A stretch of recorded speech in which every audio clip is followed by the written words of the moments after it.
Sony announced today that it's officially ending support for the PlayStation 3, and I can't say I'm all that sad about it. Good morning, good Tuesday morning to you. I'm Shane Satterfield from SIFTD, and this is Good Morning Gaming for March 1st, 2022.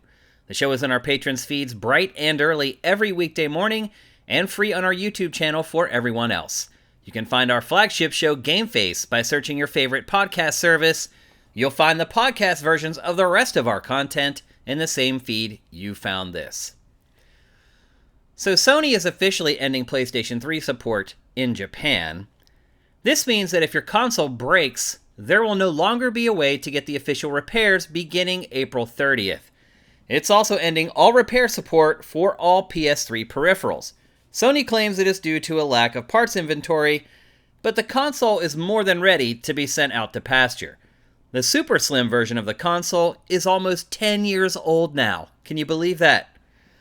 We're guessing an announcement for the West is forthcoming, so if you have a broken PS3 that you'd like to have fixed, you'd better get on it. So hearing the news that the PlayStation 3 is being sent down the river, oddly enough, stirs very few emotions inside me.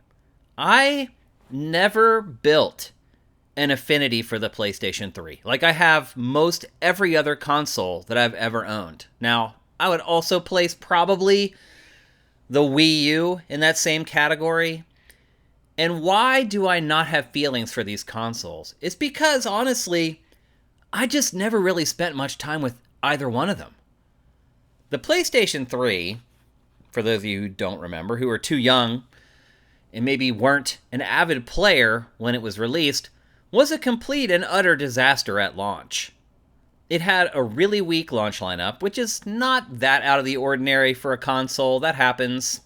But third-party games ran like trash on the PlayStation 3 at launch. Sony's Cell processor, which was supposed to give developers freedom to dedicate resources to whatever they wanted, and therefore create the games of their dreams, in actuality, just became a complete nightmare for developers. Its development environment was completely different from developing games for Xbox 360 or Nintendo's console. It just was. Sony expected developers to spend extra time working on the PlayStation 3 versions of games. It's a double-edged sword, the Cell processor. For Sony's first-party studios, where they had great libraries that they shared with each other and a communal development environment among their first-party studios, working on the PS3 wasn't that bad, particularly after you got through your first game. Third parties struggled on the PS3 for a long time. Some of the biggest third-party games were borderline unplayable on the PlayStation 3 for the console's first couple years.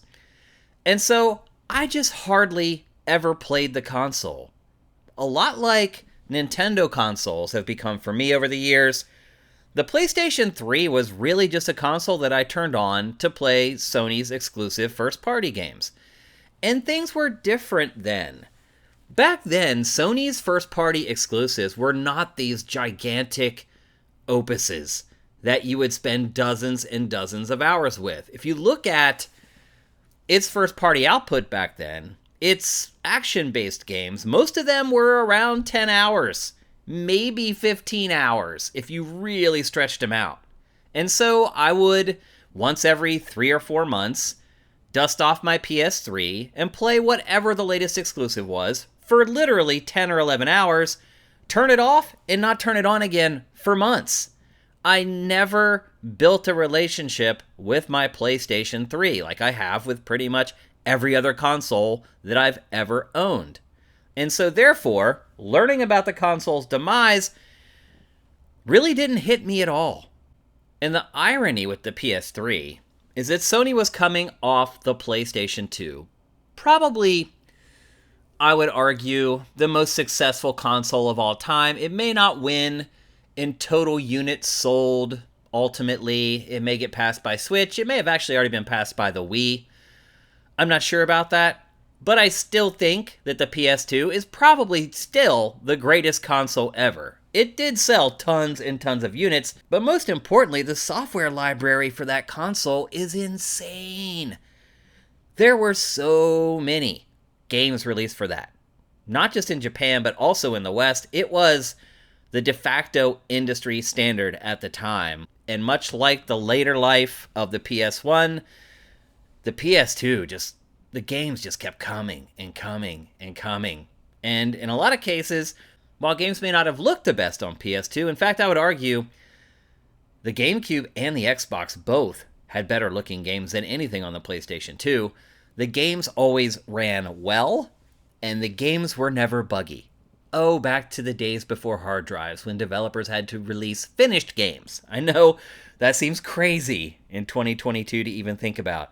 Sony's arrogance, though, after the PS2 era, in my opinion, doomed the PS3. Not only was it arrogant with developers, saying, you're going to have to learn how to develop on the cell processor if you want to be profitable in this generation, but also with consumers. Remember $599 US? Remember Ken Kutaragi in an interview saying that if you want a PS3, you may have to get a second job? Remember those days? Ken wasn't long for PlayStation after the PS3 era, and for good reason. It's a black eye on the face of the PlayStation brand. It is hands down the worst PlayStation console ever released. And granted, I know PlayStation fans are already getting their fingers ready to type this out.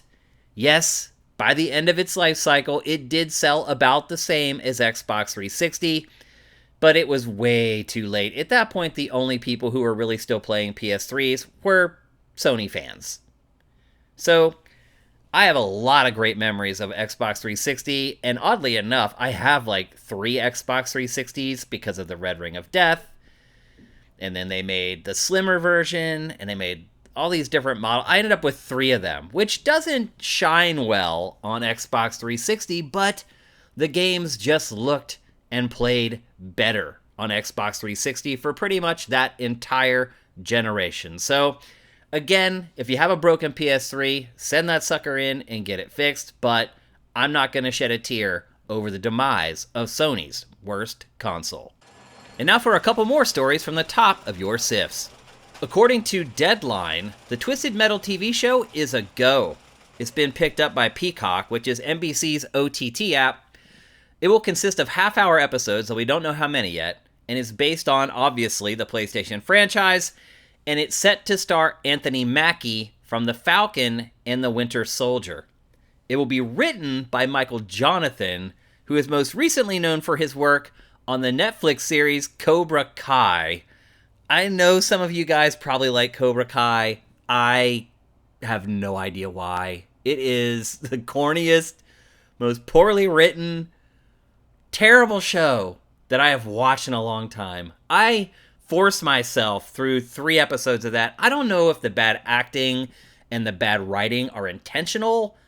I don't know if it's supposed to be this self-aware TV show, but I think it's terrible. So, Michael Jonathan being on the project is not encouraging. Peacock is describing the show as an adrenaline-infused comedy series, which sounds about right. I don't think anyone ever looked at Twisted Metal as a comedy game. I think most people looked at it as a horror game, but in the bright light of 2022, go back and play Twisted Metal and tell me you don't laugh a few times at how absurd it is. Now, it is unintentionally humorous, so maybe that's what they're going to play on for the TV show. It's also believed that the next game in the series from Firesprite will now not be able to launch alongside the TV series. That game started with one developer, it's now been passed to Firesprite, and so it is playing catch-up. Good news, Tokyo Game Show is back for 2022 as an in-person event. Have we finally turned the COVID corner, people? This is why I was so upset when the ESA canceled E3 so quickly. It should have really waited, because I do feel like by June we could have absolutely had E3 this year. Regardless, TGS did have some physical portion of the show last year for quote-unquote special guests, but currently the plan is to go back fully to normal this year for the first time in 3 years. Some of the online parts of the show that materialized through the COVID pandemic will remain, though, including demos, a VR show experience, and a couple other things. The The show runs from September 15th to 18th at Makuhari Messe in Chiba, Japan. It's about 45 minutes outside Tokyo. I don't think people realize that Tokyo Game Show doesn't really take place in the heart of Tokyo. It takes 45 minutes to an hour on train to get out to the show from Tokyo Center. September 15th and 16th will be business days, meaning that's press only, industry only, while September 17th and 18th will be the public days. This is exactly how the show used to be. So, yeehaw! It sounds like we're getting our first real convention. It'll be interesting to see what comes from Gamescom as far as it trying to do its show in person in Germany. It really feels like we're finally turning the corner. The reviews for Shadow Warrior 3 are in. It's currently sitting at a 72 Metacritic average. Most critics agree that the arena-based shooter is gory and a good bit of fun, but it lacks depth and can become repetitive rather quickly. However, if you're a fan of the recent Doom games, it's definitely worth investigating. It has the same gameplay style. It's a circle strafe first-person shooter, and it has the same tone, just over-the-top aliens that you're shooting from every angle. Tons of over-the-top gore, lots of tongue-in-cheek humor. It's right in your wheelhouse if you're a fan of the recent Doom games. In fact, I would argue that the first two Shadow Warrior games are a couple of the more underrated shooters in the industry from the last decade or so. Currently, we have 2 reviews curated to SIFTD for the game if you want to check them out. It's available now for PC, PS4, and Xbox One. According to website Xfire, FIFA 23, which may be the last EA soccer game that bears the FIFA name, is getting crossplay support for the first time in series history. It will also expand the women's leagues and include the men's and women's World Cup. EA also reportedly has a new motion capture system for the game that's able to capture over 100 times more data in one season of football footage than EA has captured in the history of the franchise. This could be a game changer for all sports video games. In fact, all video games in general.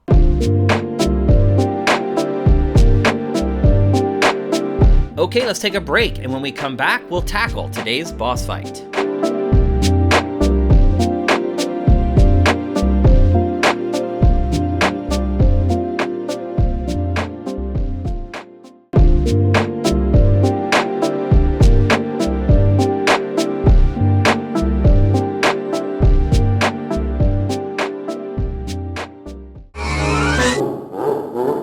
Welcome to today's boss fight, where I tackle random topics that may or may not be related to video games. And today, for the first time ever on Good Morning Gaming, I am going to discuss something in the boss fight that is not related to video games. I want to talk about something that is weighing on my mind literally every waking moment right now, and that is the war in Ukraine.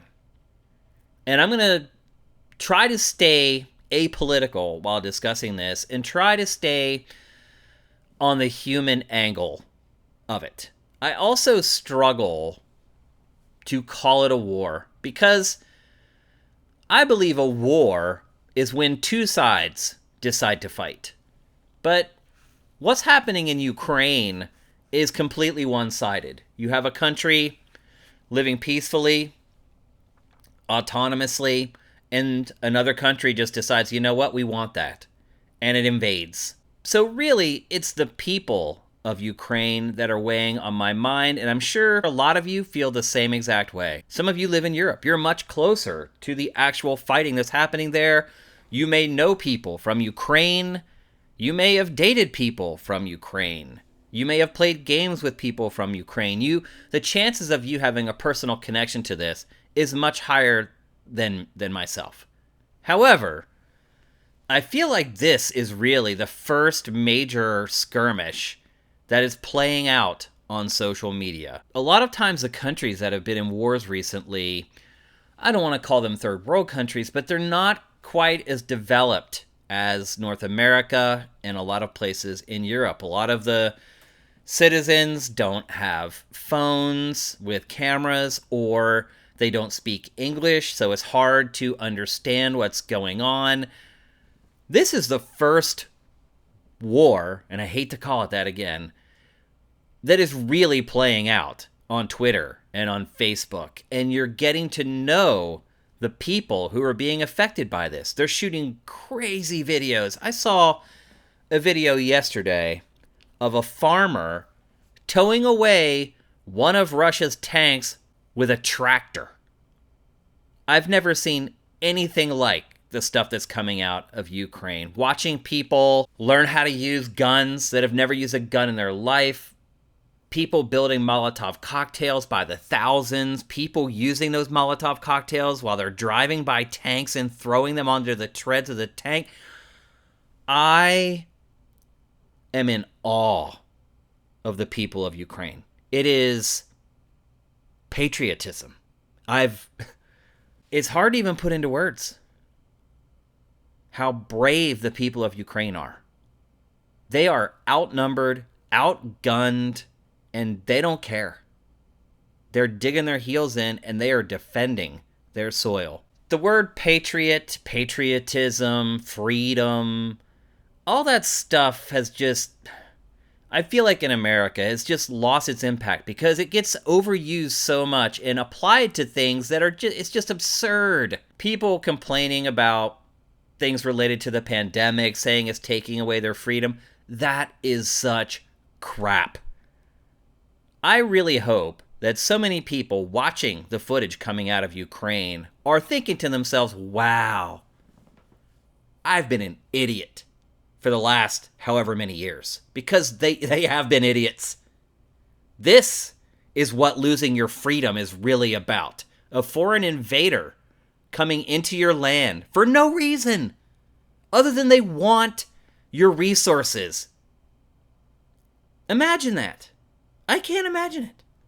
I live in Los Angeles. I can't imagine. I hear guns going off all the time here.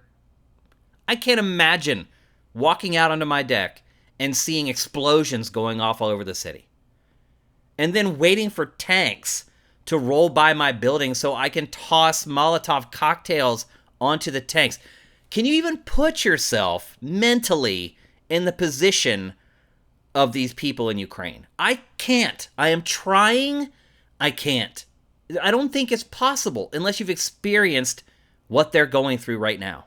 And you know, my job is to evaluate video games and run a website about video games. Nothing in the world feels more vapid than that right now, and insignificant.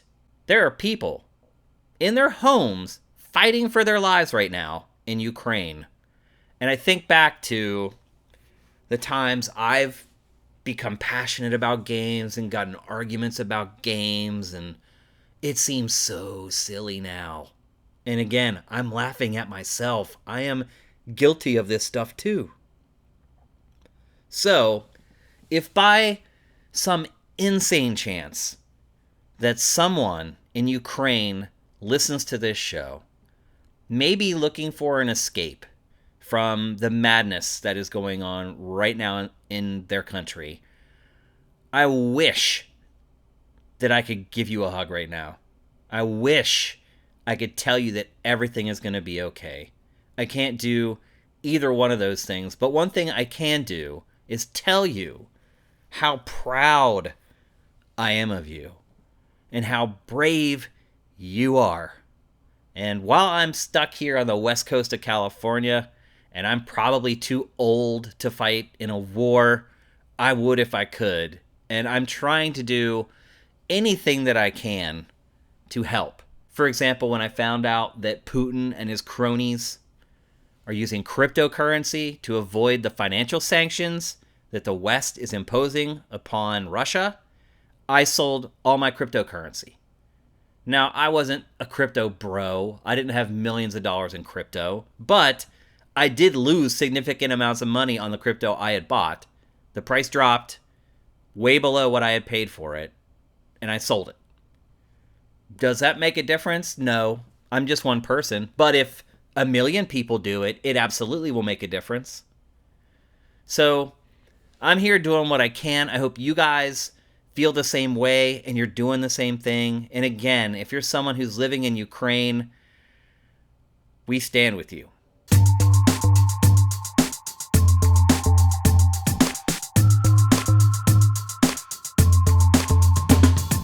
Thanks for listening to Good Morning Gaming. I appreciate every single one of you who listens to GMG. I'm Shane Satterfield. Go and do what the cool kids do and follow me on Twitter at Dinfire. And while you're at it, follow Sifted at Sifted Games. We'll be back with another episode tomorrow, but until then, make sure you seize today because there will never be another.